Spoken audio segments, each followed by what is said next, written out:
Bien. Están viendo fondo de pantalla, ¿no? Ahora. Sí, y ahí el PowerPoint. Confírmenme si está todo bien, si no están viendo cualquier cosa. Sí, se Sí, ve Pablo, lo se que ve. preparaste de la unidad 6. Bárbaro, listo. Bueno, creo que esta clase va a ser más corta. Espero que no, no estemos hasta las 10. Eh, Básicamente es una unidad que va a integrar un poco las dos anteriores. Como les comentaba, fuimos de lo macro a lo micro, digamos. Pasamos de primero partimos de la tierra, luego pasamos a lo micro, que eran los minerales, como un constituyente fundamental de la geología, pero luego empezamos a volver a lo macro y pasamos a las rocas, que estaban formadas por minerales. ¿Qué vimos de las rocas? Vimos que había tres tipos que eran ígneas, metamórficas y sedimentarias, que a su vez se podían dividir en otros, y que estaban en constante transformación en lo que nosotros definíamos como ciclo geológico. Eh, Muy importante para esta clase es la última parte, última entre comillas, porque vimos que no tenía ningún principio, ningún final, pero la última parte de ciclo sedimentario, en el cual se formaban rocas sedimentarias que podían ser clásticas o químicas o carbonáticas, formadas por fragmentos de otras rocas en el caso de las clásticas. En el caso de las químicas eran por precipitación de lo que estaba disuelto en el agua, y en el caso de las carbonáticas, bueno, también por la actividad biogénica. Y esas rocas van a ser muy importantes porque son las que más información nos van a dar para contar la historia de la Tierra, principalmente por los fósiles también, pero además vimos que había cuestiones que tenían las rocas dentro de su estructura, ¿no? Como las estructuras sedimentarias, que nos iban a dar determinada información sobre el ambiente de formación, si hubo una sequía, si hubo un flujo turbulento, cómo fue la corriente, entre otras cosas. Las rocas, eh, perdón, me trabé. Las rocas metamórficas o las rocas ígneas también nos van a dar información, pero de otro estilo, porque no tienen fósiles. Los que nos van a dar información es, por ejemplo, del ambiente tectónico, si estaban en un ambiente compresivo, si en un ambiente de subducción, si estaban en un ambiente de rift, donde estaban separando las placas tectónicas. Eso nos van a dar mucha información, las rocas ígneas y metamórficas. Y ahora bien, en su conjunto nosotros lo vamos a tener en lo que nosotros definimos como registro geológico, que era esta interacción en diferentes rocas que nosotros veíamos en la naturaleza. Esta unidad va a ir al estudio del registro geológico en la subdisciplina de la geología que se conoce como estratigrafía. Así que vamos a empezar con algunas definiciones. Nosotros creeríamos o asumimos que estratigrafía justamente es el estudio de los estratos. Y creo que por saber popular asumimos que un estrato es una capa, ¿no? Podríamos decirlo, bueno, si estoy hablando de rocas, cada una de estas cosas podrían ser estratos. Bueno, no estamos muy lejos de esa definición, es una definición un poco no académica, pero es correcta. Básicamente los estratos son capas de rocas que pueden ser, a ver, el 99% de los estratos son rocas sedimentarias, pero vamos a ver que hay algunos casos donde podemos hablar de estratos de rocas ígneas o capas de rocas ígneas o capas de rocas metamórficas. Pero en el 99,9% vamos a hablar de rocas sedimentarias, pueden ser clásticas, pueden ser químicas, pueden ser carbonáticas, pero que se formaron en algún ambiente depositacional. Por eso les dije que íbamos a arrancar desde esa última parte, entre comillas, del ciclo sedimentario. Vimos en la clase pasada también que las rocas sedimentarias se acumulaban o las encontramos en lo que se conocen como cuencas sedimentarias. Y esas cuencas sedimentarias, que las definimos más bien como... Esta barra no les molesta, ¿no? Solo me molesta a mí, pero creo que ustedes pueden ver toda la pantalla. Si les molesta, avisen. Pero las cuencas sedimentarias que vimos que eran regiones topográficamente bajas donde el sedimento se iba a acumular, iba a estar formada a su vez por determinados ambientes de depositación más pequeños. Por ejemplo, les hablé de lo que era la cuenca del delta, donde hay básicamente una cuenca ahí, pero también hay formando en la misma cuenca varios ríos que van a tener sus depósitos en terrazas, en canales. O a ver si vamos a otro tipo de cuencas, como, a ver, la cuenca neuquina, que fue en algún momento un mar semicerrado. Bueno, ese mar semicerrado va a tener diferentes ambientes de depositación, algunos que pertenecieron a las costas, otros que pertenecieron a los centros de ese mar, y a su vez va a tener una evolución que va a hacer que cambie el ambiente de depositación. Entonces, en algún momento, por ejemplo, se formaron lagunas o lagos que van a estar dentro de la misma cuenca, pero van a ser ambientes distintos, donde se van a formar generalmente rocas distintas. Bien, entonces, recapitulando, en estos ambientes de depositación se va a acumular el sedimento, se van a iniciar ese proceso que hablamos la clase pasada, que se conocía como diagénesis y litificación, y va a formar rocas sedimentarias. Estas rocas sedimentarias, que nosotros podemos agruparlas en estratos, los estratos pueden tener diferentes tamaños. Esos tamaños, perdón, espesores, no tamaños verticales. Este espesor vertical se conoce como potencia y pueden ir desde centímetros hasta decenas de metros. Esto estoy hablando de un tamaño lateral, vertical. Ahora, para lo lateral lo vamos a ver un poco más adelante. Pero en pocas palabras, un estrato es una capa de roca, en general sedimentaria. Como les comentaba, lo que es la dimensión vertical la definimos como potencia o espesor. Hay diferentes tipos de espesores, no me voy a meter con eso. Y a su vez cada capa va a estar determinada por unos límites que se llaman techo o piso. A su vez, el techo de un estrato va a ser el piso del otro, ¿no? En este caso, tenemos estrato 1, que corresponde a la depositación de una roca sedimentaria que pudo haber sido de forma continua o en etapas, y luego la acumulación de otra roca sedimentaria, que, para hacerlo más confuso, puede ser el mismo tipo de roca a nivel litológico. Es decir, podemos estar hablando de una arenisca acá y una arenisca acá. Son, a nivel litológico, en la misma roca, pero a nivel de estrato son distintos, ¿no? Porque representan dos eventos de depositación distintos. Bien. Solo Y una esto, pregunta. sí, ¿Es casual o no que haya entre el 2 y el 3 haya crecido hierba? Simplemente por una diferencia no es casual. porque quedó un espacio ahí. Ahora vamos a hablar bastante de lo que es el espacio ahí. Y te voy a dar mi interpretación, que no puedo estar seguro porque esto es una foto, ¿no? Pero, ¿qué es Sí. lo que creo que sucede ahí? Bien. A ver, tratemos de hacer un poquito de zoom, a ver si se llega a ver. Que haya como un escalón ahí, justo se depositó tierra. Bueno, no sé si puedo hacer el zoom así. Sí, sí, no tiene tanto que ver con que en el escalón se depositó tierra, sino que tiene que ver, bueno, ves que hay a su vez, y nosotros hablamos de estratos, en este caso no tengo una escala, pero vamos a asumir que, no sé, cada uno de estos estratos tiene un par de metros. A su vez, estos estratos están formados por capas más finas, donde hay cierta variación litológica. Muy probablemente esta roca clarita de acá sea más gruesa que esta que está acá. No tengo la definición de imagen para verlo, pero me puedo imaginar, ¿no?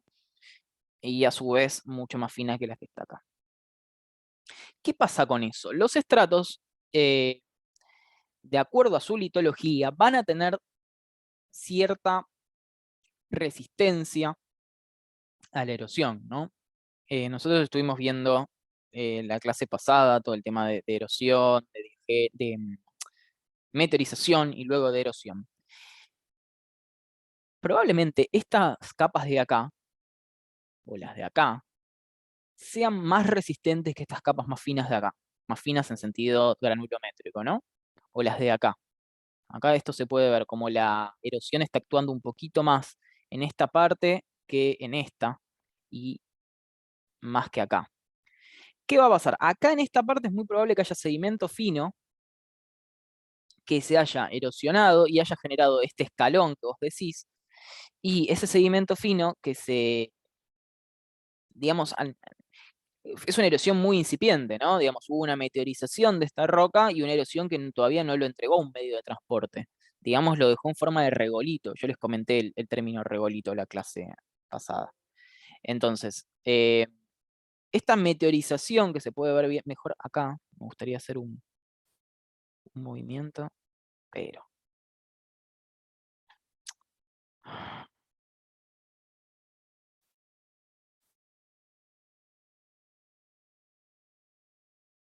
Bueno, no puedo. En esta parte de acá, donde vemos que está acumulado este material, que probablemente haya venido de este y este estrato, sobre este detrito ahí creció vegetación. Casualmente está justo sobre el límite entre esos estratos.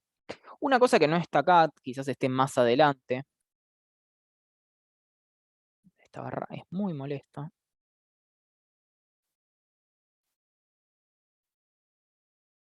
¿Ustedes no ven, no, la barra esta negra que me tapa toda la pantalla? ¿O sí? No. Perfecto. No. Pero mejor así, porque es muy molesto. Bien, entonces, donde está la vegetación acá es lo que se conoce como contacto. Cada uno de estos estratos va a estar limitado por un techo y una base, y en este caso el contacto entre el 2 y el 3 es el techo de 1, del 2, y la base del 3. Ahora bien, yo les comentaba un poco del tema del espesor y de lo que podía ser muy pequeño o podía ser muy grande, pero va a estar en todo caso en función del tiempo. Cada una de estas pequeñas capas que vemos acá formando el estrato es un evento depositacional de sedimento. Ese evento pudo haber sido rápido o pudo haber sido lento, pero en ambos casos representa un tiempo. Entonces, si hay un estrato con gran espesor, es muy probable que represente mayor tiempo que el de un menor. Pero ojo, porque eso puede variar dependiendo de la tasa de depositación. Es decir, si la tasa de depositación es muy baja, es decir, hay una acumulación muy lenta, el estrato no va a ser muy, no va a tener un espesor muy grande, pero va a representar un tiempo muy grande. Bien. Esa sucesión de estratos, lo que nosotros acá tenemos ejemplificado como 1, 2 y 3, aunque podría haber, por supuesto, muchos más, es lo que nosotros conocemos como sucesión estratigráfica. Y va a estar, como les digo, nuevamente voy a ser muy incisivo en esto, en función del tiempo. No va a estar contando el paso del tiempo. Más adelante esto va a quedar un poquito más claro cuando veamos las leyes de estratigrafía. Ahora, lateralmente, estos estratos no son infinitos. Nosotros podemos intuir que en algún momento van a cambiar, o va a cambiar la roca, o se van a topar con otra cosa y se va a acuñar, es decir, se va haciendo cada vez más angosto. Entonces llega un momento en el cual el estrato desaparece, o como les decía, puede pasar a ser otra roca. Los cambios laterales no están en función del tiempo, sino que están en función de los ambientes que lo formaron. Vamos a terminar hablando la clase hablando exactamente de lo mismo, de ambientes sedimentarios. Pero en principio, vean este esquema. Ustedes tienen acá una zona donde, bueno, podría haber habido un mar, ese mar depositó unas calizas, luego una zona de la costa donde hubo dunas, esas dunas formaron areniscas, entonces vamos a estar hablando de otra roca, y después, bueno, aparentemente otras rocas, que no dice acá exactamente qué son. Bueno, acá dice que son conglomerados. Uy. Entonces, esto lateralmente nosotros lo vamos a ver como un cambio de estratos, pero que no estamos avanzando en el tiempo, sino que estamos hablando de ambientes depositacionales que fueron sincrónicos, ¿no? que ocurrieron exactamente al mismo tiempo. El ciclo sedimentario está actuando en varias partes y está depositando distinto tipo de material al mismo tiempo en distintas zonas. Bien.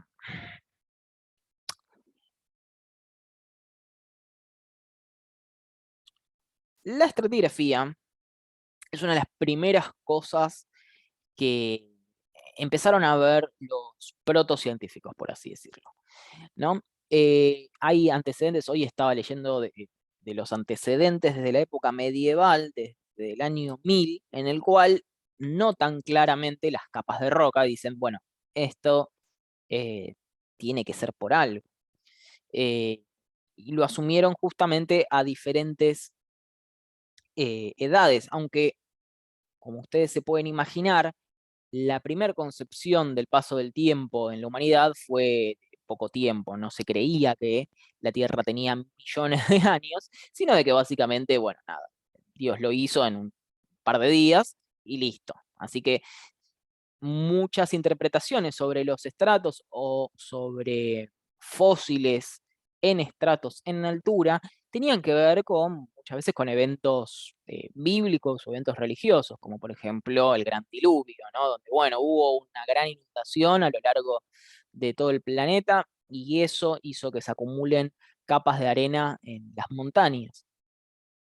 Hoy en día sabemos que no es así, pero en ese momento, bueno, era la interpretación que había. Lo que sí se sabía es que estaban asociados a eventos de sedimentación, ¿no? O sea, podían reconocer eso.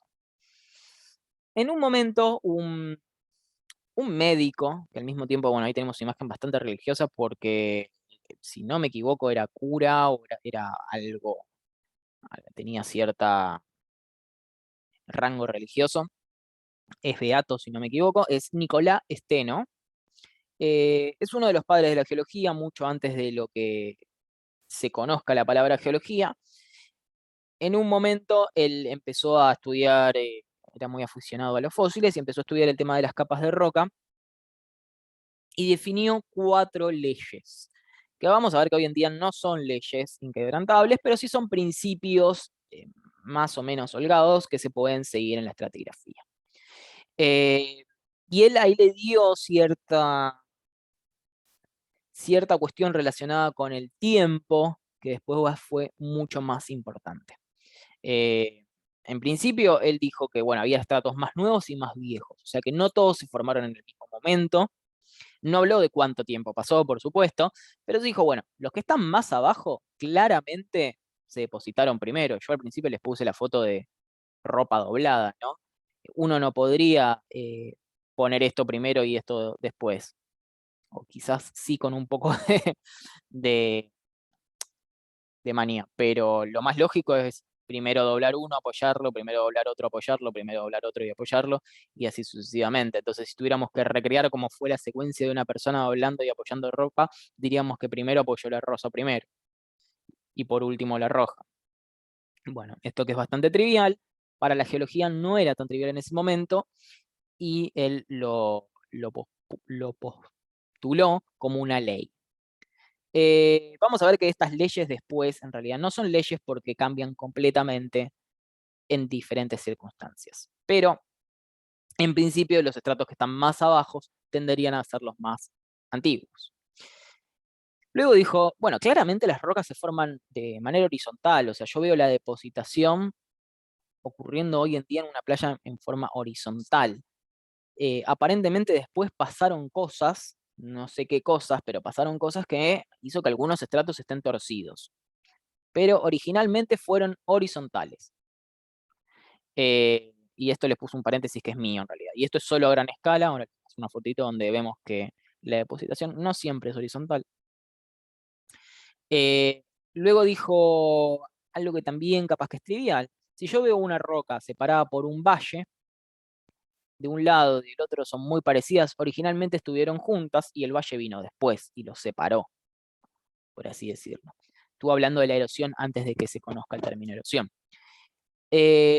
La cuarta es un poco más interesante, y luego les voy a poner un ejemplo, una analogía que está bastante buena, ¿no? Pero dijo, bueno, hay cuerpos rocosos que cortan los estratos, evidentemente estos cuerpos rocosos cortan los estratos porque fueron posteriores. Si bien esto es bastante básico, en el momento que era el siglo XVI, si no me equivoco, era bastante interesante porque rompí un poco el statu quo de la Tierra como algo fijo y creado en pocos días. Uy, se me fue la foto, no importa. Esta no era tan importante porque ya habíamos visto la de acá que actuaba como ejemplo del principio de superposición. En el tema del principio de horizontalidad original, ya les estoy diciendo que hay dos cosas que lo rompen. Si bien los depósitos son a gran escala originalmente horizontales, miren qué pasa a pequeña escala. Miren estas laminitas que están acá. Estas laminitas no es que se torcieron después, sino que originalmente se fueron depositando de forma angular. Estos se conoce como estratificación cruzada y es el depósito de un oleaje, por ejemplo, o el depósito de un río, donde van avanzando estas estructuras, bueno, que originalmente se conocen como óndulas fluviales, en el caso de un río, y los granos de arena se van depositando por las caras. A su vez, luego vemos que a gran escala sí conforman un estrato horizontal, ¿no? Estas capas de acá, que están formadas por distintos eventos depositacionales y que tienen su estructura sedimentaria diferente. En un caso nos va a mostrar un flujo para un lado y en el otro para el otro. Pero si los miramos a nivel estrato, son claramente horizontales. O sea, forman capas. El otro proceso en el cual nos va a romper en realidad no nos rompe nada el principio de horizontalidad original, pero sí nos rompe la horizontalidad. Esto es lo que vio Steno. Nos dijo, bueno, las capas se depositan de forma horizontal, pero después evidentemente pasó algo que hizo que esas capas se deformen. Entonces, él lo distinguió principalmente con los pliegues, ¿no? Estos pliegues que son muy abundantes en zonas montañosas. Lo que nos está mostrando es que estos estratos, nada, se pueden deformar, se pueden doblar. Él no dijo exactamente, no sé si se metió mucho en eso, qué eran los procesos que los deformaban a los estratos, pero como les digo, el statu quo científico en ese momento estaba asociado a eventos bíblicos y se hablaba en realidad de eventos catastróficos. Por eso el paradigma geológico de la protogeología que había en el momento era el catastrofismo. Y eso primó durante muchos siglos más. Bueno, y el otro que les comentaba, ¿no? Si hay una roca de un lado, nosotros nos paramos acá y vemos una roca negra de este lado, y después decimos, che, acá hay una muy, muy parecida, bueno, claramente es la misma roca que de alguna manera fue cortada y fue interrumpida. En este caso fue por el proceso fluvial que le abrió un valle. Esto que nosotros haríamos a simple vista, ¿no? Diciendo, bueno, esta roca negra se continúa con esta roca negra de acá, es algo muy importante en la estratigrafía que se llama correlación de estratos. Y bueno, cuando ustedes se vayan de vacaciones, lo van a poder hacer. Van a poder correlacionar estratos con la vista. Ahora lo van a poder hacer. Bueno, y este es el cuarto principio que no tiene un nombre en particular, pero lo que dijo, bueno, si un cuerpo rocoso corta un estrato, este cuerpo rocoso se debió formar después que el estrato. Acá tengo un ejemplo real y una analogía. Bueno, vamos a hacer un ejercicio con los que se animen a hablar ahora de qué podría haber pasado acá, ¿no? Vamos a ver una senda, parece ser una bicisenda. Vemos una tapa de agua y vemos que además está pintado y movido. Entonces, ¿qué fue lo primero que pasó acá?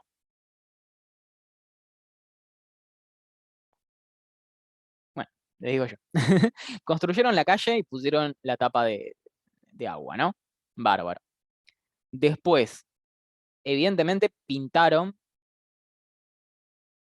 el cordón blanco, ¿no? Esto lo podríamos dar vuelta y hacer que la parte blanca esta coincidía con esto. Pero luego lo dieron vuelta, alguien lo dio vuelta y dijeron, no, vamos a hacer una bicisenda. Entonces lo dieron vuelta, el cordón blanco quedó movido para el otro lado y pintaron la bicisenda por acá. Y bueno, quedó todo esto que, les digo, es una analogía a lo que pasa en geología. Muchas veces hay varios eventos que nos van a deformar estas rocas o van a interrumpir el registro geológico porque puede no haber una deformación tectónica y vamos a tener cosas como este estilo. En este caso es un poco complejo de analizar, no tanto, pero si lo tratamos de reconstruir, lo que vamos a ver son estratos acá, ¿no? Acá vemos un estrato, otro estrato, otro estrato, otro y otro. Vamos a imaginarnos que todos estos estratos son continuos, que no hay fallas, no nos vamos a poner a pensar un poco en eso, porque no lo veo en esta escala. Pero después vemos que hay dos cosas que acá están interpretadas ya, y una dice sill y la otra dice dike. Dike es dique en inglés, sill no tiene traducción, o sí la tiene, pero no la recuerdo, pero creo que es Lopolito o por algo por el estilo, tiene un nombre medio raro, Lacolito, creo, pero también se conoce como una intrusión. Ambos son intrusiones ígneas. Vamos a volver a la clase 4, ¿no? La de ciclo ígneo. En este caso teníamos rocas metamórficas que fueron posteriormente intruidas por lava. Esa lava después cristalizó y formó estas rocas volcánicas o intrusivas, ígneas intrusivas, no volcánicas. Una en un formato de sill, es decir, que es paralelo a los estratos, es decir, lo que hizo fue meterse entre el techo y la base de un estrato y empezó a formarse acá, y la otra se formó como dique, o sea, aprovechó una fractura y cristalizó ahí. Si ustedes fuesen esteno y ven esta imagen, lo que harían es decir, las rocas sedimentarias vinieron primero.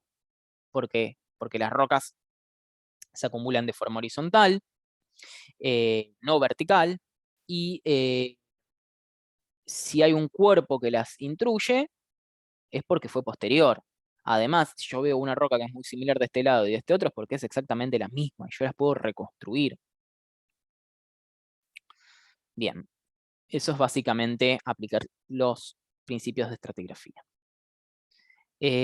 Bueno, incluso también podríamos ir más fino y decir, en realidad primero vino la intrusión del sill y después la del dique, ¿no? Porque el dique está cortando al sill. Esto se puede ver, pero es un poco más fino, ¿no? Yo puedo ver que el dique está cortando el sill, pero como son muy parecidos en color, cuesta un poco distinguirlo.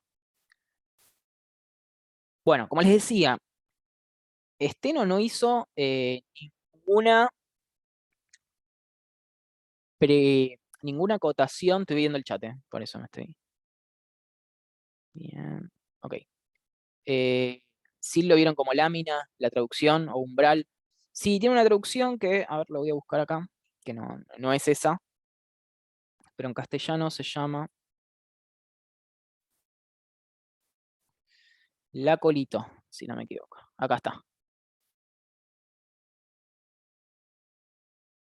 La Colito es cuando es curvado, cuando era plano, no me acuerdo el nombre exactamente, a ver. Sil, ¿ves? Lo ponen como sil. La colito es cuando es así con forma de domo y lo polito es cuando tiene así una forma más cóncava. Si es así, generalmente le dicen sil. Lo van a encontrar en castellano también como sil. Filón manto. Esta era la traducción que no me acordaba. Filón manto. Sí, es muy, muy de español, es decirle así. Pero bueno, acá van varias intrusiones. Está buena este croquis. Ven una secuencia sedimentaria, ¿no? Que son estas rocas depositadas de forma horizontal, y luego acá un ambiente magmático instruyó esta secuencia sedimentaria. En este caso, bueno, acá ven en forma de lo que es como un dique, que luego desemboca en la superficie como un volcán, ¿no? Como la chimenea de un volcán, pero en el medio aprovechó la unión de dos estratos, perdón, el contacto entre dos estratos para formar un filón capa o filón manto o sil. En otros casos van a ver que, bueno, lo que hacen es deformar porque la presión de la lava es muy es muy elevada, y, perdón, del magma, no de la lava. Y la roca al mismo tiempo tiene cierta capacidad de formarse, entonces lo que hacen es acumularse y formar estos cuerpos lenticulares que se conocen como lacolitos o lopolitos. Bueno, me fui un poco por las ramas, pero está bueno unir varias cosas. Como les decía, Steno no hizo ninguna acotación que yo sepa sobre el tiempo en el que pasó esto. Fueron cambios graduales, fueron repentinos, efectivamente. Imagino que siendo un hombre religioso no creo que haya cuestionado mucho la edad de la Tierra, y menos en esa época, pero fueron cambios graduales o repentinos. Efectivamente hubo un cambio catastrófico de un momento para el otro, digamos, por ejemplo, el diluvio universal en el cual acumuló un montón de capas de sedimento. Bueno, para eso pasaron varios centenas de años, cuando, bueno, James Hutton, yo les hablé de esto del ciclo de las rocas en la clase 4, propuso el ciclo de las rocas y un concepto muy interesante que es el actualismo. En realidad el actualismo lo terminó de refinar un geólogo contemporáneo, pero un poco más joven, que es el que está acá abajo, es Charles Lyell.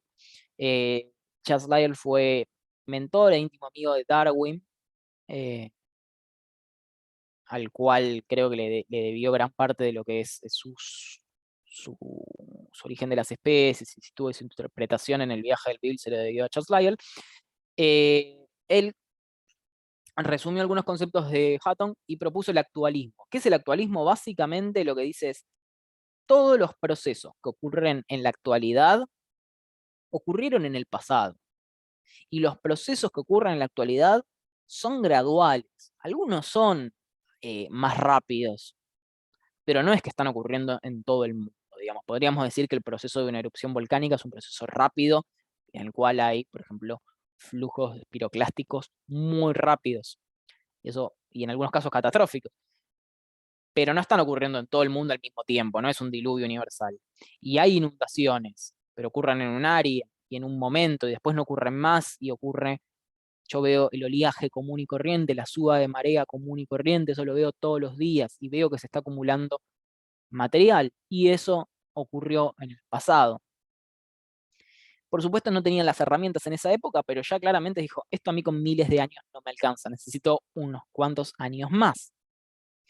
Entonces, la teoría del actualismo desplazó por completo al catastrofismo. Bueno, esto es un poco de historia de la geología, pero para que nos quede claro por qué estudiamos la estratigrafía, ¿no? Bueno, algunos conceptos, te lo voy a tratar de ser lo más sintético posible y no aburrirlos. Voy a leer un poco el chat. Buenas tardes a los que se sumaron ahora. Bien, hay varias. Nosotros vimos el concepto de estrato, pero era un poco más vago, por así decirlo. Así que hay ciertas cuestiones técnicas que vamos a hablar de unidades litoestratigráficas, bioestratigráficas y cronoestratigráficas. Porque nosotros lo que vamos a ver son justamente los estratos, pero a su vez los podemos interpretar y darle cierta significado a qué representa cada uno de esos estratos, que son los que les comentaba, unidades.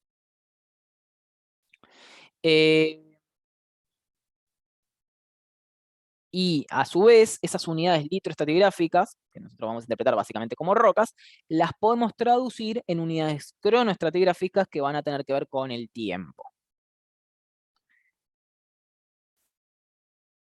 En pocas palabras, esto que vimos la primera clase, si no me equivoco, la segunda, que era la tabla cronoestratigráfica, y yo le digo cronoestratigráfica porque lo correcto sería cronoestratigráfica, aunque se llama estratigráfica,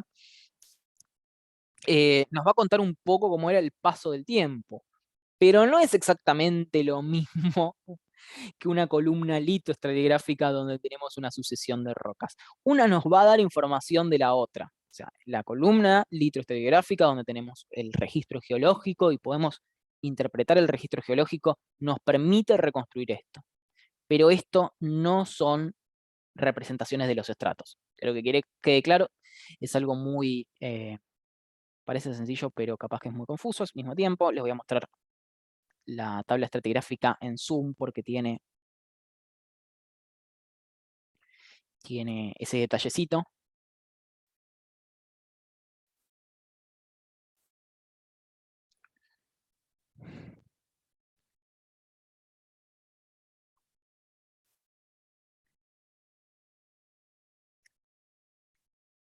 Bueno, se bajó en formato vertical, pero no importa.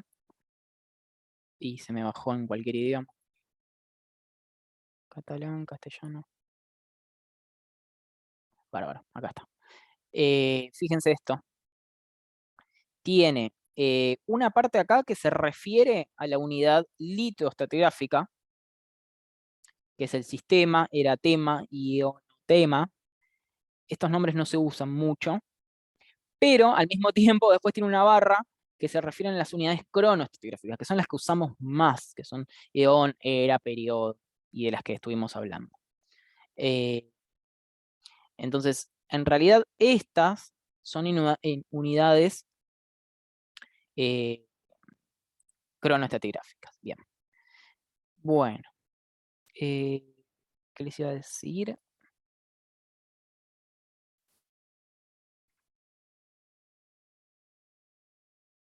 Bueno, entonces, volviendo. Las litoestratigráficas son las unidades de roca, son los cuerpos de estratos identificados por su litología, que como vimos estaban limitados por un contacto, entre otros estratos, que iba a ser la base y el techo o tope. Y estas unidades de roca tienen que ser mapeables en una escala 1/250.000 o 1/25.000, ahí dice. Déjame pensar. Sí, 1/25.000.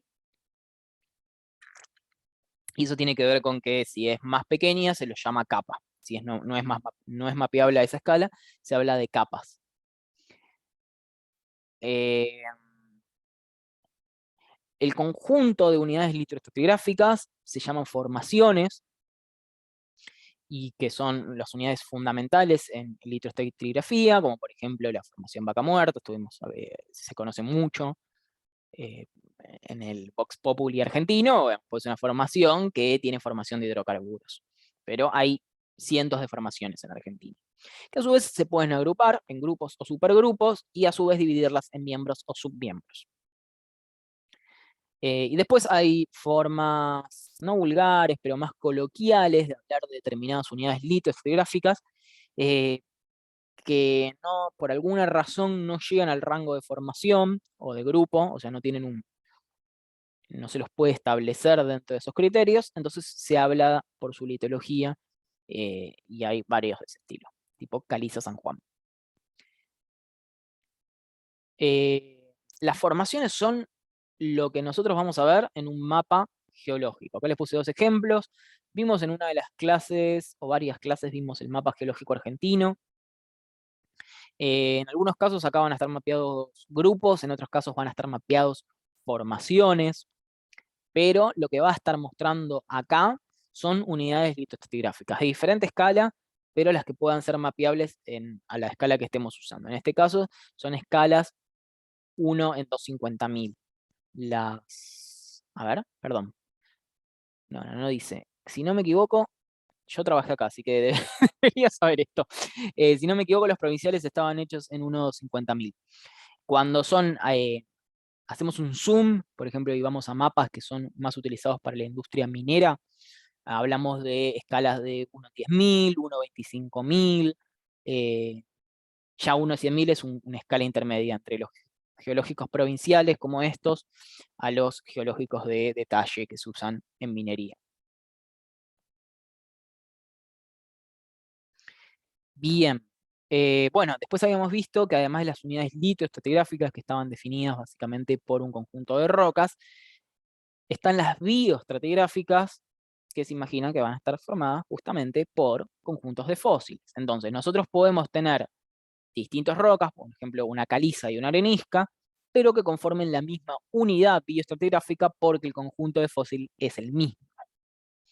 Entonces, los límites no van a estar dados por un techo y una base, sino que van a estar dados hasta donde se encuentra cierto conjunto de fósiles. Y digo conjuntos, pero en algunos casos pueden ser un solo fósil. ¿Y qué va a limitar justamente esa aparición y desaparición del fósil? Bueno, el biocrón, cuando empezó a vivir un animal, cuando apareció esa especie y cuando se extinguió. Entonces, cuando se originó, nos van a empezar a hablar del principio de la unidad bioestratigráfica, y luego cuando se extingue y lo dejamos de ver, hablamos del final de esa unidad bioestratigráfica. Eso está muy relacionado con lo que tenía que ver con los fósiles guías, que lo vimos en la unidad 2, que eran fósiles que nos permitían datar una roca. Nombramos varios fósiles guías, pero no nos metimos mucho en detalle, pero hablamos de los trilobites, los amonites. Entonces acá tenemos esto que es, no me sale, bivalvo. Un bivalvo, que es un fósil guía del Devónico, en este caso de esta especie. Acá tenemos a Glossopteris, que es una planta, y es un fósil guía del Pérmico-Triásico. Y en este caso, este amonite va a ser un fósil guía del Cretácico. Pero diferentes conjuntos de fósiles, diferentes apariciones en conjunto de los fósiles, es decir, por ejemplo, no sé, y este otro, nos van a definir diferentes unidades bioestratigráficas. Por eso acá dice que los paleontólogos hablan con asociaciones de fósiles. Otro concepto más, el de magnetoestratigrafía, tiene un nombre muy raro, pero se podrán imaginar que tiene que ver con unidades que tienen que ver con cambios magnéticos. Como les comenté en la unidad 3, había varios minerales que tenían magnetismo, pero el más conocido es la magnetita, es un mineral bastante común, un óxido de hierro. Y la magnetita en el caso de, bueno, hay varias cuestiones en la magnetoestratigrafía. En el caso de las rocas ígneas, la magnetita cuando cristaliza nos va a apuntar al polo magnético de esa época. En el caso de las rocas sedimentarias, puede que pase lo mismo por la imbricación del clasto, es decir, para dónde apunta el clasto de magnetita. No siempre pasa eso. Pero sin entrar en detalles, lo importante es que estudiando las rocas con magnetita más antiguas, es decir, en los estratos, nosotros podemos ver hacia dónde apuntaba el campo magnético del pasado. Entonces, podemos hablar de polaridades reversas cuando el campo magnético es opuesto al actual, o de polaridades normales cuando coinciden. Estudiando eso en diferentes rocas en el registro geológico, uno puede construir una tabla no cronoestratigráfica, sino magnetoestratigráfica. Uy, esto me quedó al revés. Esta era la tabla magnetoestratigráfica. En realidad es justamente la cronoestratigráfica que veníamos viendo antes, pero si se fijan acá, tienen la polaridad del campo magnético. En este caso el negro sería el actual y el blanco sería cuando está en reversa. Entonces vemos que hace, esto no sé cuánto sería, el Holoceno está acá, un poco más de 11.000 años. Aparentemente hubo una reversión del campo magnético y el polo norte estaba apuntando a donde ahora apunta el polo sur. Y vemos que estas reversiones ocurren muy seguido en términos geológicos. Algunas son más breves, otras son más longevas y hay periodos de estabilidad. Pero bueno, tiene que ver con cuestiones de dinámica del núcleo terrestre que desconozco. Son bastante complejas, pero básicamente cada tanto pasan cosas en el núcleo terrestre que hace que el campo magnético se revierta. Miren, acá hay una estabilidad muy grande. Bueno, y obviamente, claramente hacia el pasado, pasando el Jurásico, nosotros no tenemos esta información, porque esto es lo que se usan, si no me equivoco, son rocas marinas, de los fondos marinos. Por eso, como no hay fondos marinos más viejos del Jurásico, no se conoce esto.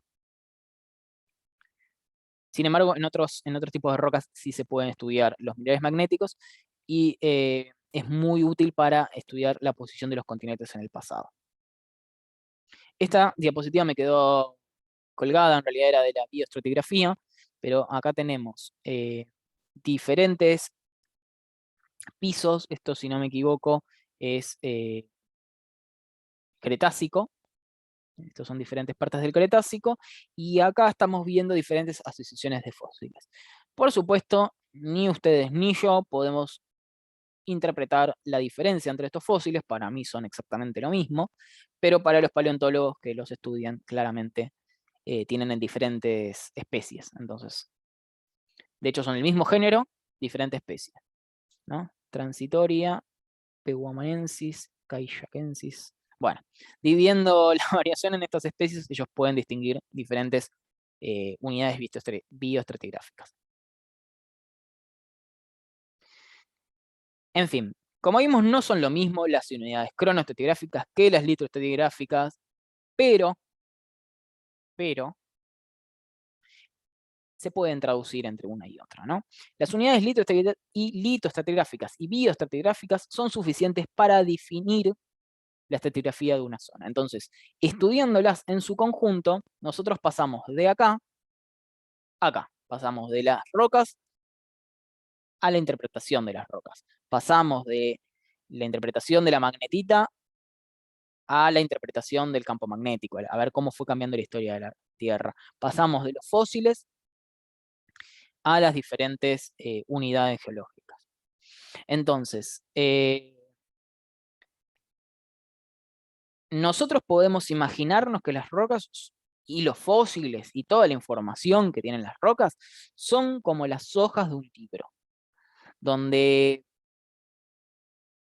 el inicio del libro serían las rocas que están más abajo y el final del libro serían las rocas que están más arriba, ¿no? Es decir, tenemos el principio hacia abajo.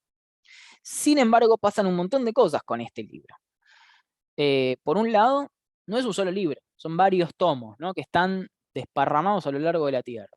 Por otro lado, estos libros no siempre están completos. A veces estas hojas están arrancadas, ya vimos por qué, ¿no? Por la erosión, por la no depositación, o por diferentes cosas que pasaron, que hizo que estos libros, este registro geológico, no esté continuo en una sola parte de la Tierra. Y además, para hacerlo más divertido todavía, hay unas partes donde estas hojas están completamente deformadas, ¿no? Hicieron bollitos, y eso es lo que pasa con la tectónica. Bueno, en este caso, digamos, es bastante interpretable. Digamos, podemos distinguir cuáles son más viejas y más nuevas, ¿no? Las de acá serían las más viejas, y hacia arriba son las más nuevas. Pero en algunos casos la tectónica hace estragos y hace que esta interpretación sea mucho más complicada. Bueno, terminada la parte teórica, poética, vamos a ir de vuelta a la parte teórica. Yo les comentaba que algunas partes de este libro pueden estar completamente arrancadas o directamente nunca fueron depositadas, y eso es lo que conocemos como discontinuidades en el registro geológico. Y podemos hilar un poco más fino al respecto. Cuando estas rocas llega un cambio de ángulo, fíjense acá, nosotros habíamos hablado del principio de depositación horizontal original, ¿no? En donde suponemos que estos estratos se fueron depositados de manera horizontal, pero por tectónica en algún momento se torcieron, se erosionaron y fueron depositados de manera horizontal estos estratos de acá, ¿no? Si tuviese algún programa de edición de imágenes un poco más complejo que el Paint, podría hacer alguna especie de juego, pero no me quiero meter mucho en esto. En ese caso vamos a estar hablando de una discordancia en el registro sedimentario de tipo angular, porque cambia lo que es el ángulo de inclinación de los estratos. En este caso también tenemos una discordancia angular, pero en este caso es con un pliegue, no con estratos subhorizontales. En este caso tenemos un pliegue que fue erosionado y luego fue depositado esta roca. En ambos casos vamos a estar hablando de discordancias angulares, pero todas las discordancias angulares son erosivas. Hay casos donde hay discordancias erosivas donde no son angulares, y los vemos en este caso. En este caso podemos ver hasta que incluso como si estuviese, si volvemos a la analogía del libro, podríamos ver que son libros separados, ¿no? Tenemos un techo que está muy separado de lo que es la base del otro estrato. Y en este caso hay una discordancia erosiva. En otros casos es un poco más suave, pero vemos que hay un cambio muy drástico entre las litologías.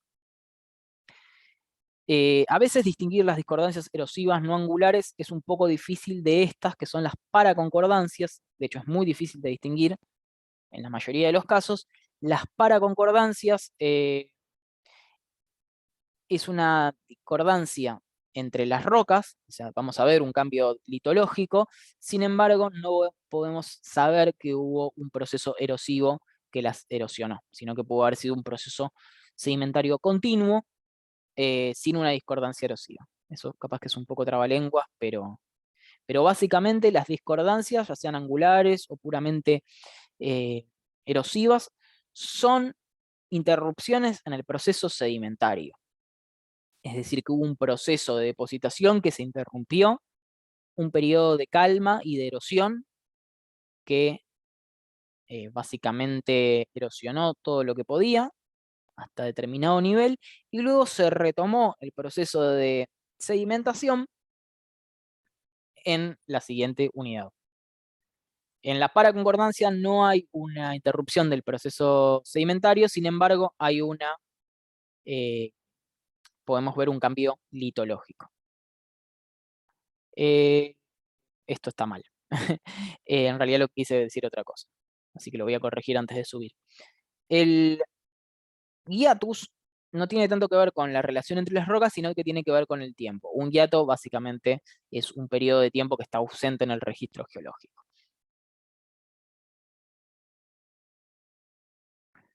Voy a ver el chat.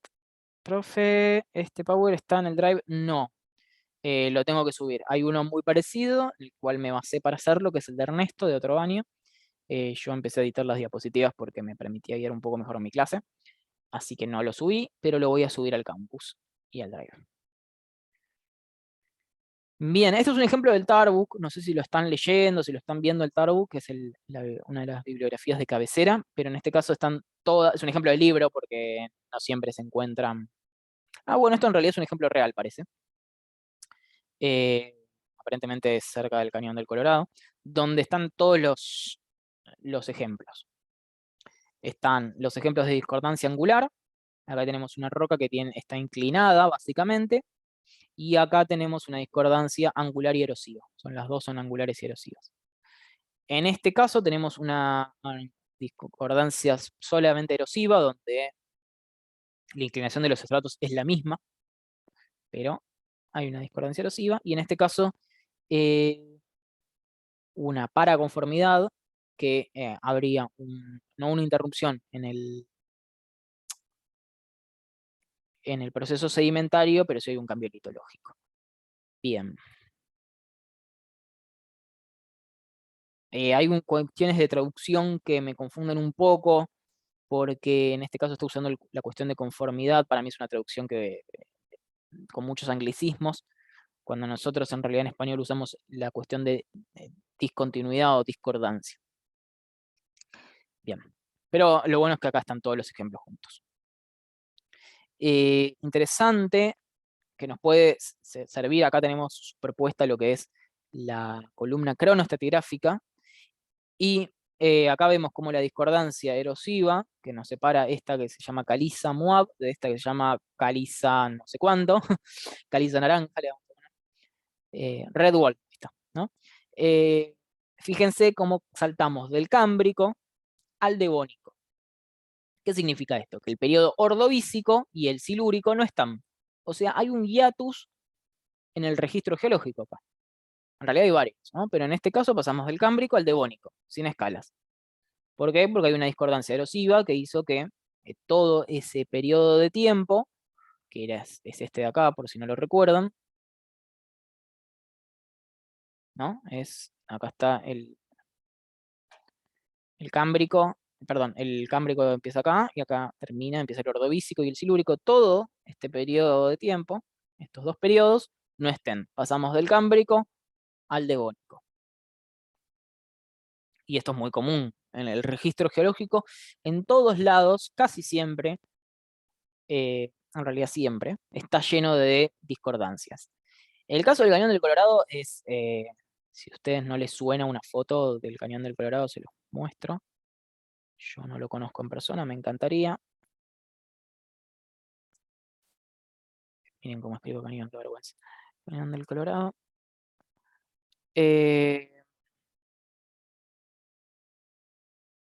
Alguno que se ve un poco más.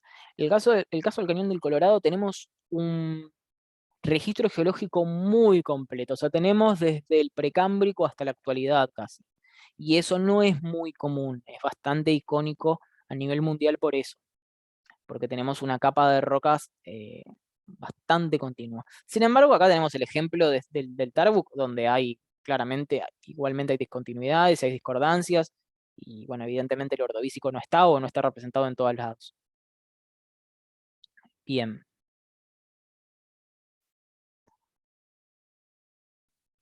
Vamos, ¿hasta qué diapositiva estoy acá? No, ya me fui.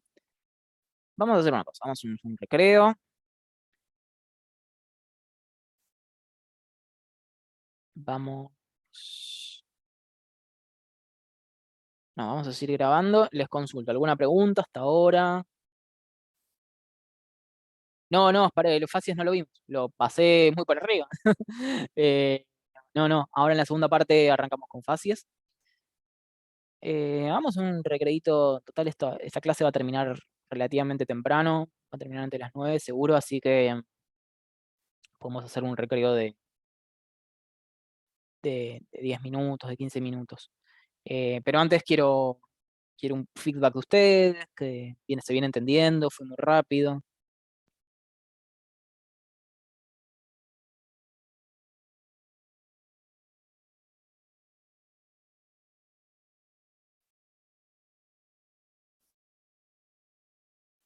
Quizás un poco rápido. Bueno, gracias. Ustedes díganme, en el momento pueden ir frenándome.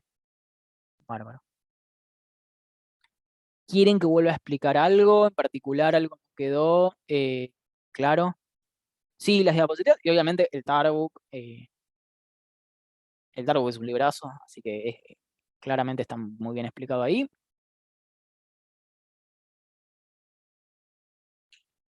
Bien. Buenísimo, Laura. Entonces, hagamos una cosa y -10, ¿les parece arrancar? ¿De vuelta? Dale. Buenísimo.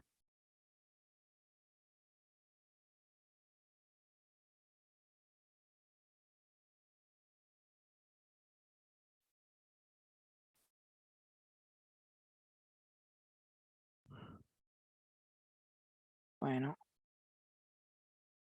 vamos retomando. Va a ser recortito, así que eh,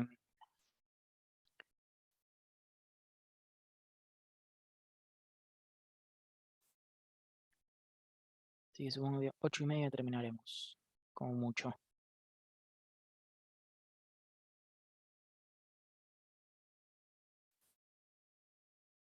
Bueno, estamos. ¿Quieren que siga?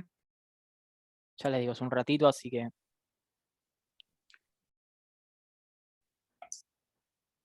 Sí, pero buenísimo. Bueno, yo eso de análisis lo vi antes, pero no lo entendí igual. dale, No sé no si pasa nada, no pasa nada. Esta parte es un poco más volada. Es difícil de entender, Ok. así que no se hagan problemas. Yo se los comento, bueno, está en el programa de la materia, y van a verlo. Me interesa más un poco la conclusión o un poco mira qué loco, se puede hacer esto, más que entiendan el concepto. Sí, el concepto, a ver, vamos a que quede claro qué es el núcleo de la clase. Yo siempre hablo un poco del núcleo de la clase, que quiero que les quede claro. El concepto que quiero que les quede claro es el de estrato, el de discontinuidades, discordancias, eh,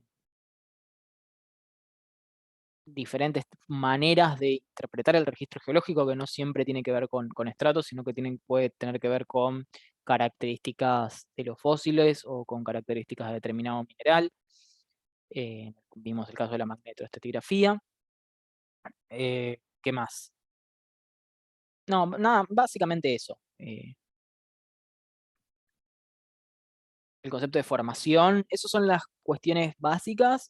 Creo que esas están bastante bien bajadas a tierra, pero si no se entendieron, por favor, cuéntenme. Pueden seguir podemos seguirla en los foros.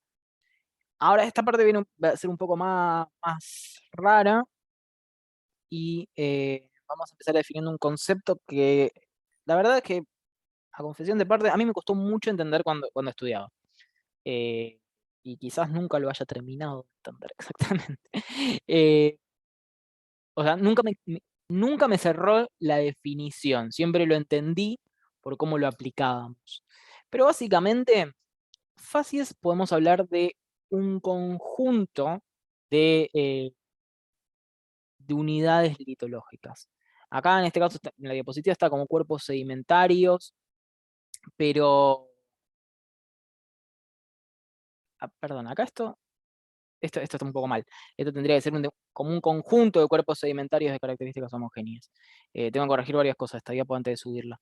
Pero básicamente va a ser un conjunto de estratos que pueden ser sedimentarios, o podemos hablar de facies metamórficas, o podemos hablar de facies volcánicas, pero en sí vamos a estar hablando eh, de varias unidades. Y va a tener que ver con el origen o con las características de estos cuerpos rocosos. Por ejemplo, cada facie, lo que dice acá en el cuarto punto, va a definir el proceso que la formó. Entonces, por ejemplo, nosotros podemos estar hablando de varios estratos que corresponden, por ejemplo, al depósito de un río, y eso vamos a estar hablando, no sé, de facies de areniscas o facies de conglomerados. O en el caso de que hablemos de, no sé, cosas volcánicas, podemos estar hablando de facies de cenizas volcánicas, seguida por unas facies de piroclastos más gruesas, y luego facies de lava. No sé, estoy tirando un ejemplo medio random, pero básicamente tiene que ver con el origen geológico que formó esos estratos. Bueno, acá está uno de los ejemplos que les comentaba, en el caso de un mar, por ejemplo. Nosotros vamos a ver que cerca de la costa, donde se van a depositar las arenas probablemente traídas del continente, que son el grano más grueso que trae los ríos, por ejemplo, bueno, va a formar varios estratos y en este caso vamos a definir ese conjunto de estratos como facies de arenisca. O sea, lo vamos a definir por su litología. Pero luego más hacia al fondo marino, donde va a estar el sedimento más fino, el que más puede arrastrar la corriente marina. Bueno, vamos a estar hablando de facies de lutitas por las rocas sedimentarias más finas. Y en el último caso podríamos hablar de rocas calizas. También es un ejemplo teórico del libro, pero bueno. En este caso, fíjense que está definiendo varios estratos, va a tener un conjunto bastante grande de estratos. A su vez, nosotros podemos reunir las facies y hablar de asociación de facies. Entonces, vamos a decir que una asociación de facies va a estar muy relacionada con un ambiente sedimentario, no con un evento sedimentario como hablamos con el caso de los estratos, sino con un ambiente sedimentario, en este caso, un mar.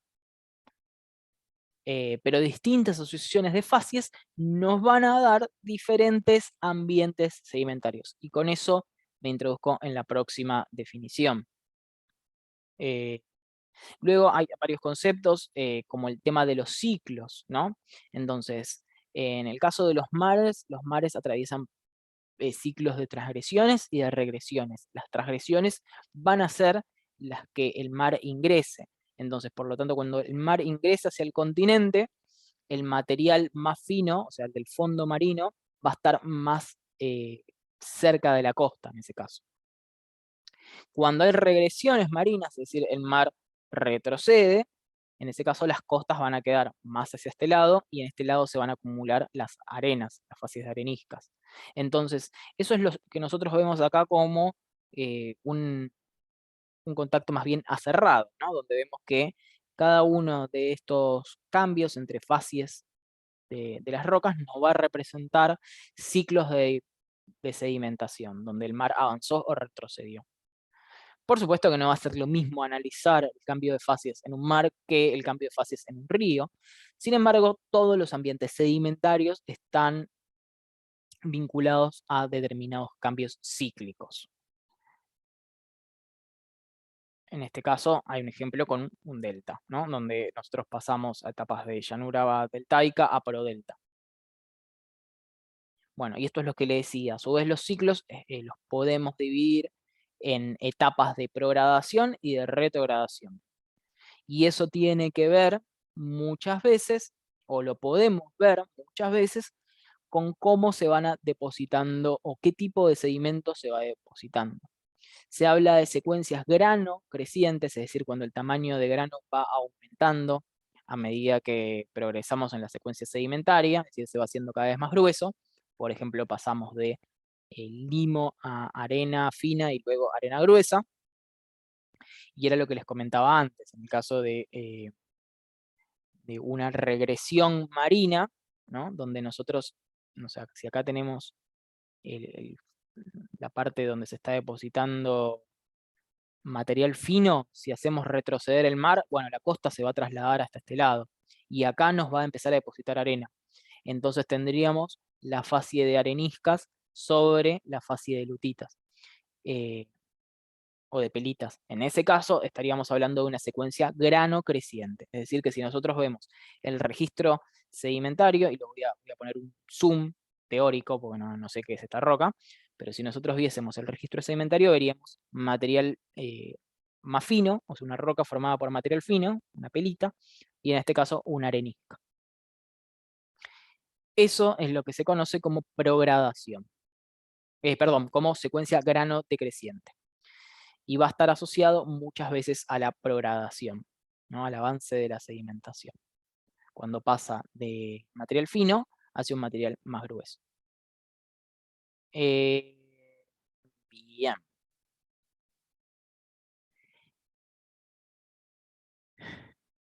También tenemos las secuencias grano decrecientes, que tiene que ver con un efecto inverso, donde pasáramos, por ejemplo, de un material más grueso, como por ejemplo una arenisca o un conglomerado, hacia una arenisca fina o una pelita, ¿no? Una roca formada por limo o arcillo, o una limolita, por ejemplo. En ese caso vamos a estar en una secuencia grano decreciente. ¿Qué sería una secuencia grano decreciente? Por ejemplo, estaría asociada a el avance de una turbidita, por ejemplo, de la ingresión de mucho material fino, que eso se da, por ejemplo, en determinadas secuencias de grandes precipitaciones en el continente, donde el material, donde se traslada muchísimo material fino y eso luego es depositado en el mar o en un lago. En ese caso, la ingresión de gran material fino genera turbiditas, ¿no?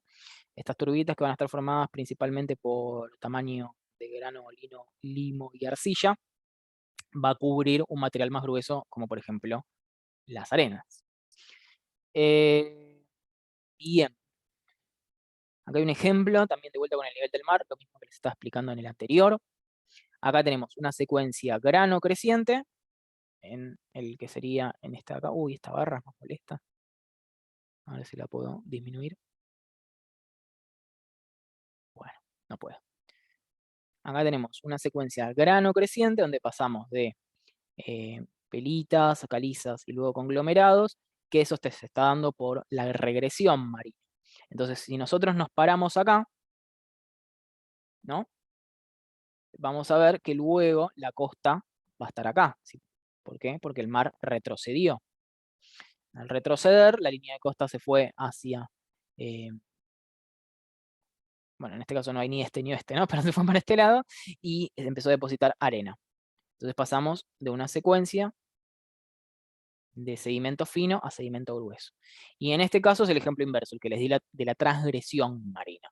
Cuando ingresa al mar, lo que va a pasar es que la línea de costa se va a trasladar hacia el continente y en este caso se va a depositar material más fino más cerca del continente. Entonces, si nos paramos acá, vamos a tener, claro, si yo apunto a la pantalla ustedes no lo ven. A ver si puedo dibujar. yo hago simplemente un cuadradito acá, y les muestro esta parte del registro sedimentario, ustedes van a ver esto, ¿no? Material más grueso y luego material más fino porque ingresó al mar, entonces estaría el fondo de la cuenca más cerca del continente.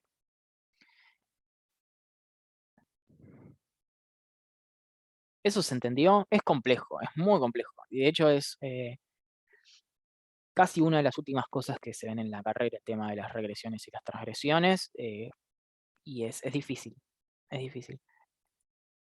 Pero básicamente toda la estratigrafía se reduce en eso. ¿Por qué? Y acá me voy a poner a divagar un poquito. Porque... Uy, toqué algo y ahora no puedo pasar de diapositiva. Ahí está. ¿Por qué? Porque las transgresiones y las regresiones marinas, que nosotros lo podemos ver, por ejemplo, cuando vamos a un ambiente sedimentario marino, en realidad van a afectar un montón todos los sistemas que estén hacia el continente. Va a afectar los sistemas deltaicos, va a afectar los ríos que se encuentren hacia a los continentes, inclusive va a afectar también cómo es la depositación de material en las montañas. O sea, todo lo que pasa en los mares, todos los ciclos de regresión y transgresión marina van a afectar por completo todos los ambientes sedimentarios del continente. Entonces, estudiar las regresiones y las transgresiones es básicamente el punto clave de la estratigrafía. Bueno, y les estuve hablando un poco de ambientes sedimentarios la clase pasada, y acá lo tocamos un montón de veces, pero si tenemos que definirlo, lo definimos básicamente como un ambiente, un lugar, un conjunto de medios de transporte y de subcuencas donde se va a depositar material. Puede ser clástico, pero también puede ser material que precipite químicamente. Entonces, como dice acá, o sea, va a haber varios medios de transporte, va a haber varios ríos, por ejemplo, varios ríos nos va a definir un ambiente fluvial, o la interacción entre un ambiente sedimentario y otro también nos pueden definir un subambiente sedimentario. Como es el caso, por ejemplo, del periglaciar, que tenemos un paso del ambiente glacial hacia, por ejemplo, un ambiente fluvial, un ambiente lacustre. Bien. La clase que viene, lo que es la unidad 7, lo que vamos a ver es esta oración de acá. Lo que hacen los geólogos, que no hacen exactamente estratigrafía o sedimentología, pero sí estudian ambientes sedimentarios, son los geomorfólogos. Lo que hacen es estudiar los ambientes actuales, simplemente para estudiar o la dinámica de los ambientes actuales, pero a veces también para compararlos cómo fueron en el pasado. Y eso es lo que vamos a ver la clase que viene, con geomorfología. Yo después les voy a mandar un mail para que ustedes me manden, o vayan juntando, no hace falta que me las manden por mail, pero la idea es que hagamos una pequeña actividad eh, que va a ser por Zoom. No vamos a hacer clase presencial, la clase presencial va a ser el 21. Lo vamos a hacer todo por Zoom. Ustedes me van a pasar fotos de vacaciones, no museos y esas cosas, sino fotos de formaciones geológicas o cosas que hayan visto en diferentes lados que se hayan ido ustedes. Y donde se pueda ver algún ambiente geomorfológico. Por ejemplo, un río, en algunos casos me van a pasar capaz fotos de las cataratas, en otros lados me van a pasar fotos de los glaciares. Y bueno, nada, vamos a ir viendo la clase de geomorfología con algunas fotos que me pasen ustedes y con Google Earth. Así que bueno, básicamente los ambientes sedimentarios se pueden estudiar los actuales, pero también los podemos estudiar en el registro geológico. Acá tenemos un croquis, que esto nos va a permitir como introducción quizás para la clase que viene. Voy a tratar de no olvidarme de ponerlo, pero tenemos básicamente todos los ambientes sedimentarios, o casi todos, ¿no? Tenemos ambientes sedimentarios continentales, como puede ser el glacial, donde vamos a tener depositación de material en lo que se conocen como morenas. Acá es la parte que me pongo a googlear. Ustedes saben que me gusta googlear. Morenas, glaciar. ¿No? Este es el material que transporta un glaciar.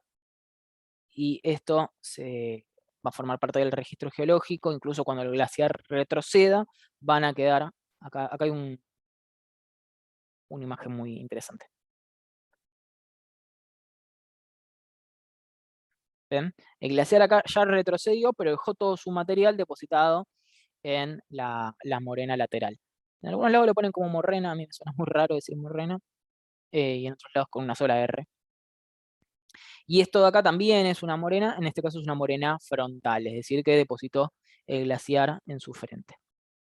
Yo grabé un montón de videos, pero la verdad es que no están editados, así que no, no se los quiero mostrar ahora, sobre el viaje de Ushuaia, la fui de vacaciones de Ushuaia, y estuve haciendo algunos videos que pensaba mostrarlo en esta materia, pero como no los edité, no sé si se escuchan bien. Bien, vamos a seguir viendo este grafiquito. Bueno, en el ambiente glaciar también está muy relacionado con lo que tiene que ver con ambiente periglacial.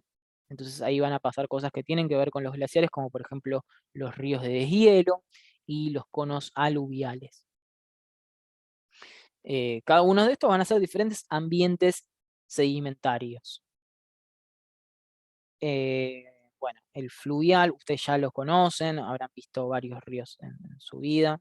Generalmente los ríos que se ven acá son ríos de llanura, como, no sé, como el Paraná, como el río Uruguay, como el río Matanza, que bueno, está un poquito contaminado para ver geología, pero o el Amazonas. Pero después tenemos los ríos de montaña, eh, donde ya la dinámica de transporte de sedimento es muy distinta. Entonces, lo que vamos a ver, principalmente vamos a ver muchos saltos, vamos a ver material grueso que está siendo transportado de manera mucho más lenta que el material en suspensión, como es la arena y el limo. Y además vamos a ver mucho menos caudal de agua. Después el lacustre, el lacustre va a formar depósitos generalmente bastante... Vamos a poner, yo quería ponerle unas cosas más en la diapositiva, pero no lo pude. ¿Ven? Los ambientes lacustres generalmente son muy lindos para ver, porque se pueden ver varias partes de la cuenca en el mismo lugar. Miren, acá se ven depósitos del canal, un canal lacustre, y acá depósitos que tienen que ver más con la planicie de inundación, es decir, con la costa del lago.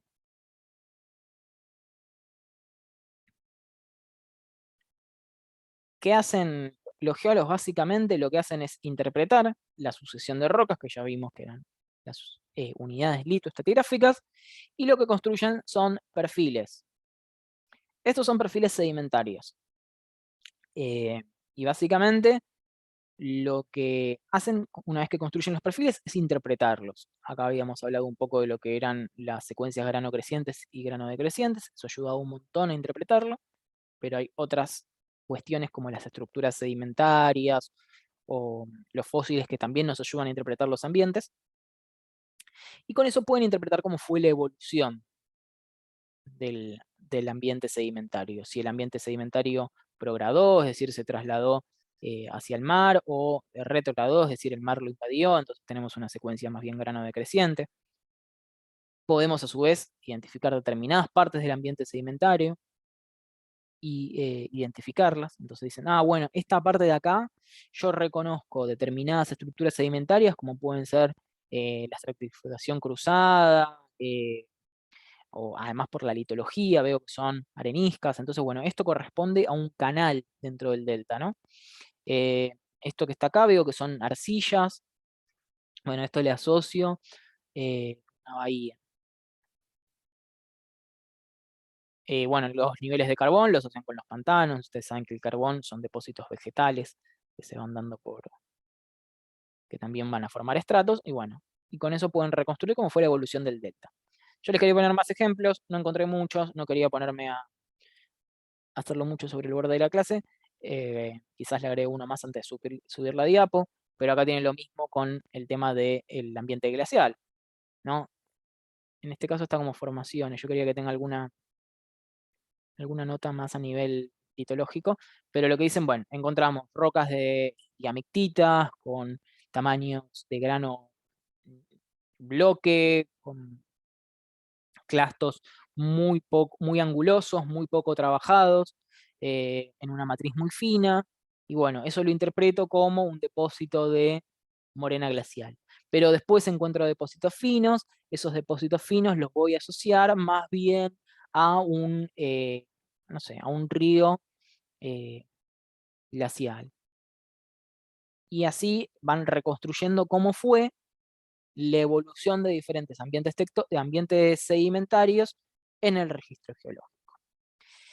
En fin, volviendo al principio de la clase, esta fue una pequeña muestra de cómo a través de las rocas sedimentarias, pero también, por supuesto, vimos también el caso de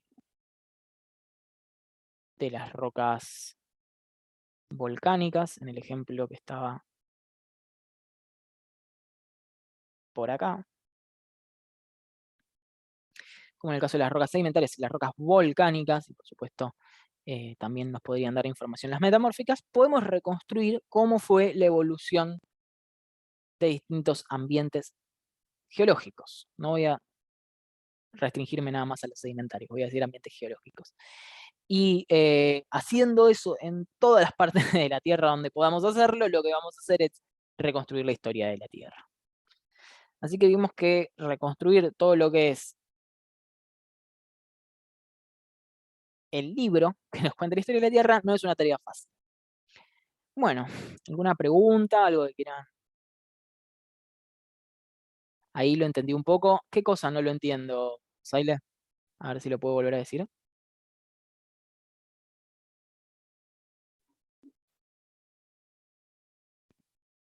Hola, los perdí. Hola, profe, yo entré tarde, no escuché nada de la aplicación del trabajo práctico. ¿Podría repetir? Eh, Bárbaro, ahora hablamos un poquito. Sí, sí, por favor. No, igual, Saile, mira, no lo voy a volver a explicar porque es un lío. No sé si el Taro tiene algún ejemplo de lo que es programación y retrogradación.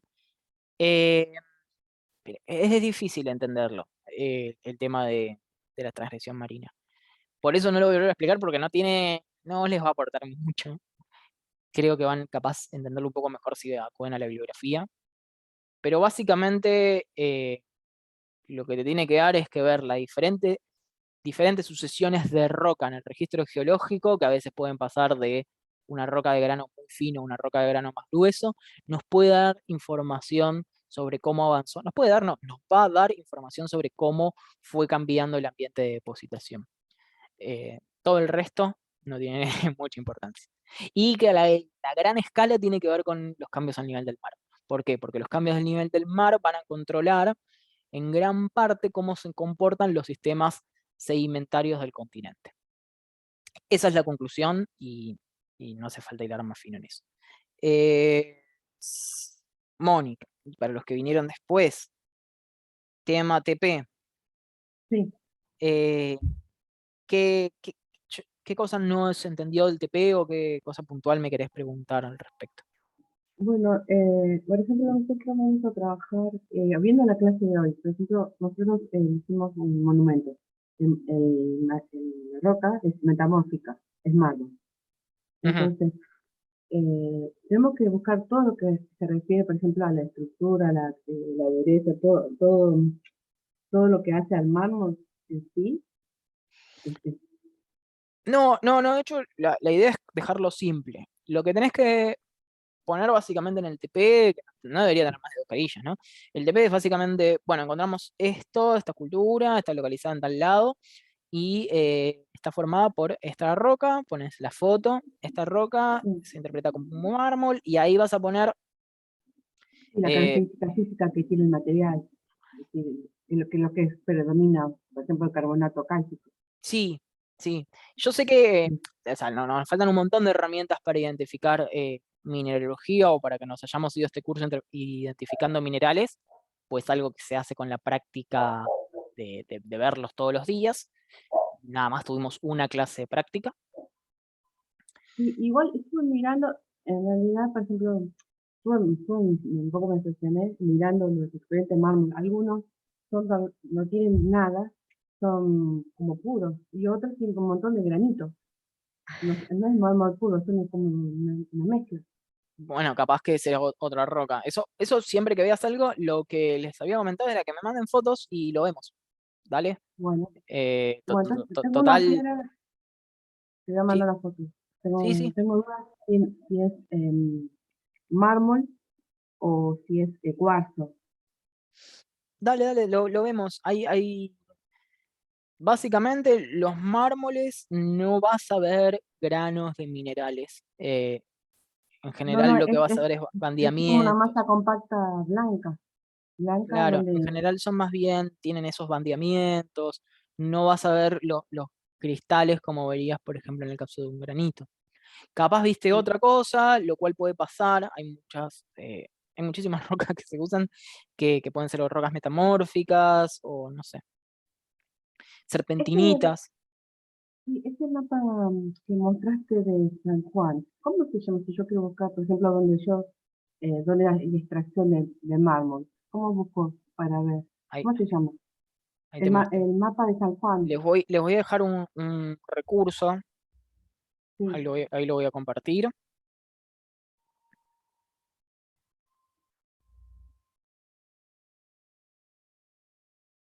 Uy, ¿qué pasó? Bueno,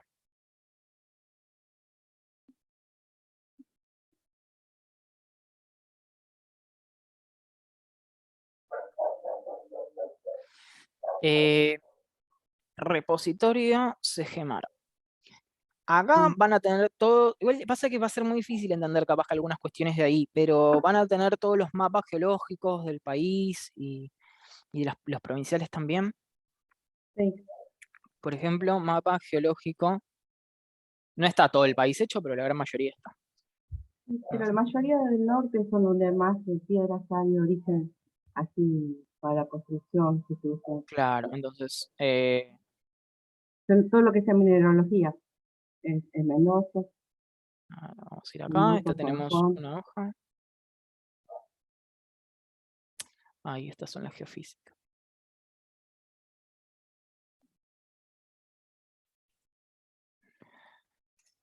Sí, igual no sé si vale la pena que se metan tanto en esto, porque a No, veces no, es difícil. porque por ahí por ahí porque me sucede a mí, ahora que estoy Sí, viendo sí, esto de sí. la Bueno, vestimenta. acá vas a encontrar esos mapas que son no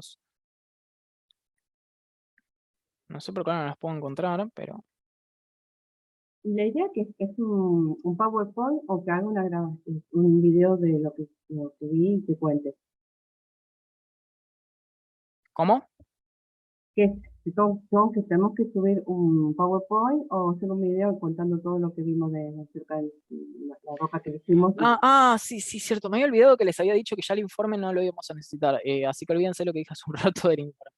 No, sí, es simplemente el video, para hacerlo más corto, porque si no vamos a tener que corregir un montón y no tenemos tanto tiempo. Sí, básicamente graben con el PowerPoint, grábenlo en Zoom o con algún video que les permita grabar. Mira, acá tenés el de Neuquén, por ejemplo. El tema es que, ¿por qué te digo que son difíciles de interpretar? Porque Genial. Sí, las referencias. Sí. sí, es complicado, no es fácil interpretar un mapa geológico, pero está bueno, son lindos mapas. Se pueden ver un montón de cosas. Eso es lo que explicaste hoy de los estratos. Yo lo Sí, vi en el cañón de la Tuel, en la parte baja, cuando estaban en recorrido, que era como si fueran láminas y tenía una como cortado en forma vertical. Eso es un accidente, ¿no? sí, claro, o sea, vos ahí lo que viste era un valle fluvial donde pudiste apreciar un corte estratigráfico natural. Eso está. Ah, está bien. Casi, a mí me llamó la atención cuando lo vi, pero no sabía qué era, porque tenía como laminillas y de repente había como una rajadura en esa parte nada más, no toda. Ujú. Miren, esto es lo que vimos básicamente hoy. Eh, Rodolfo. Sí, Segemar no está más en Diagonal Sur y San Martín, se mudó a Migueletes. Sí, yo trabajé en las dos sedes. La de Migueletes es mucho más linda. A ver. Uy, uy, se me trabó todo. Lo que les quería mostrar era esto que está acá. Miren, acá tenemos las unidades litoestratigráficas, que son Sí, estas. Ven que tienen nombres. En algunos casos van a tener nombres de formación. Algunas tienen nombres muy graciosos. Y en otros casos simplemente tienen los nombres litológicos, como por ejemplo acá, basalto, pampa de León, tráquea andesita, zaraza. Pero en otros casos va a tener el nombre de la formación. Y los que son más recientes, que no están litificados, se los nombra como depósitos, porque no estamos hablando de rocas. Entonces hablamos ¿Esto de... está en el repositorio institucional que me mostraste? Sí, es esto, yo se los voy a pasar acá a la página. El buscador es malísimo, para serles sinceros. Como vieron, me costó un poco encontrar algunas cosas. El PowerPoint se entrega por correo, ¿cuándo es la fecha para entregarlo? El 21, El 21. sí, sí, sí, sí. No me manden el PowerPoint solo, explíquenlo, porque si no... Sí, sí, sí, como Bueno, hacemos en la clase consultando ese PowerPoint. y esto está bueno, la verdad que lo tendría que haber puesto en la clase porque está muy bueno este. No, sí, está Acá bueno. lo, Sí. acá lo que tienen es lo que yo les comentaba, que lateralmente también pueden correlacionar estratos, en algunos casos, obviamente cambia la litología. Miren, acá este le cambió el nombre, probablemente sea muy parecido a la roca, es un basalto, pero en este caso, bueno, ya estamos hablando de otras rocas, otra litología, es otra unidad litoestratigráfica, pero a nivel cronoestratigráfico estamos en lo mismo, que es esta parte del Cuaternario, el Pleistoceno medio. Lo mismo con los otros. Tenemos una correlación de estratos lateral, que son unidades que ocurrieron al mismo tiempo, en este caso bueno, por una interacción de proceso fluvial y volcánico, porque tenemos tobas, que son rocas volcánicas, que ocurrieron exactamente al mismo tiempo, pero claramente el origen y la acumulación es distinta, ¿no? Acá tenemos basaltos eh, con rocas piroclásticas. Pero esto no es casualidad, igual que esté separado, porque en este caso nos está hablando de diferentes lugares también, ¿no? Acá nos está hablando de lo que sucedió en el engolfamiento neuquino, que es la cuenca, y acá nos está hablando de la parte que ya está más ascendida, que es la de la cordillera. Sí. Claramente estos mapas son muy grandes, son mapas provinciales, y como les comentaba, hay mapas que son a escala, a ver si puedo encontrar alguno acá. 1 en 10.000, si habrá.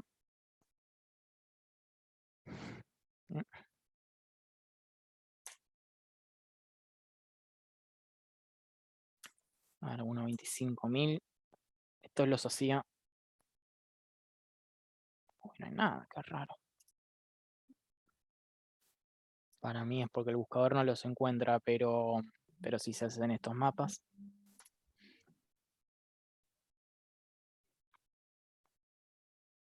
No, porque no me está mostrando ningún mapa. Bueno, no importa. Se ve que no No, los pero puedo filtrar por te da no, una idea general, está bueno, sí. mapa minero, a ver si me sale.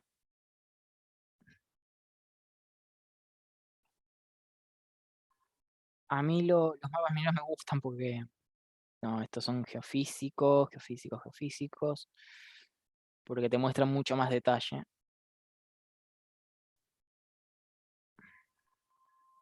Oh, Dios. Los mapas geofísicos sacan un montón porque se hacen básicamente con un avión, entonces pueden hacer unos cuantos mapas y listo. En los geológicos hay que elaborar el campo, hay que ir a ver formación por formación. No sé, tenía- En los geofísicos pasan con el avioncito y ya se hacen un mapa. Eh, pero bueno, no está. Bueno, como les prometí, íbamos a terminar esta clase más o menos temprano, a las 8:30. Así que, ¿quieren consultar algo más antes de que terminemos?